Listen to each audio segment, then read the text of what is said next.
50 में आया आर्टिकल 25। कांग्रेस 1950 में आर्टिकल 25 को लेकर आई, जिससे धर्म परिवर्तन को मान्यता दे दी गई। और सबसे ज्यादा किसका धर्म परिवर्तन हुआ ये सब जानते हैं, लेकिन ये तो सिर्फ शुरुआत थी। नेहरू 1950 में आर्टिकल 28 लेकर आए और हिंदुओं से धार्मिक शिक्षा का हक छीन लिया। लेकिन आर्टिकल 30 के तहत अल्पसंख्यक अपनी धार्मिक शिक्षा दे सकते हैं। धार्मिक शिक्षा के बाद निशाने पर थी धार्मिक संस्थाएं। 1951 में HRCE एक्ट, 1951 में Hindu religious and charitable endowment act लेकर आए।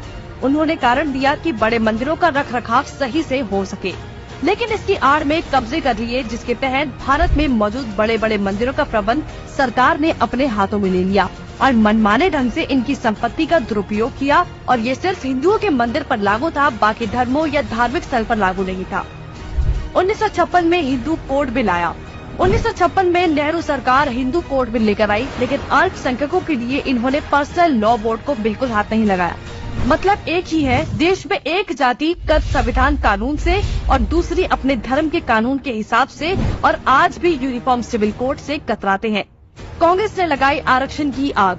कांग्रेस आरक्षण लेकर आई, जिससे हिंदुओं को बांटने का काम किया गया, जिससे सबसे बड़ा नुकसान हिंदुओं को हुआ।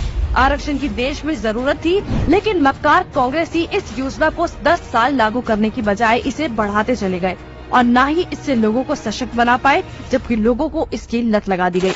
इंदिरा का कार्यकाल। साल 1976 में इमरजेंसी के दौरान ही इंदिरा ने संविधान में सेक्युलर शब्द को जबरदस्ती घुसा दिया, जिसको लेकर संसद में कोई चर्चा तक नहीं हुई।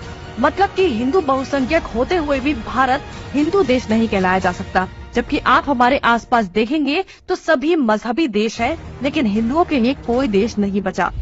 इसके बाद हिंदुओं के कानूनी अधिकार और इतिहास निशाने पर थे। 1991 में पूजा स्थल कानून। 1991 में कांग्रेस ने पूजा स्थल कानून बनाया, जो बेहद हिंदू। और यही है कांग्रेस की सच्चाई। और बहुत सारे चीज है, मतलब तब मीडिया नहीं था तो नहीं हो सका, दिखा नहीं। अभी मीडिया है इसलिए दिख रहा है।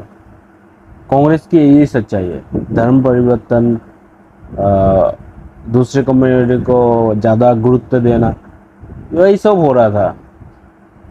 इधर में बांग्लादेश चला गया, इधर में पाकिस्तान चला गया, उधर में कश्मीर के ऊपर के हिस्से चाइना के पास चले गए। बहुत सारे हैं। कांग्रेस के शासनकाल में हर वो चीज़ पॉसिबल है। बात तो सही है।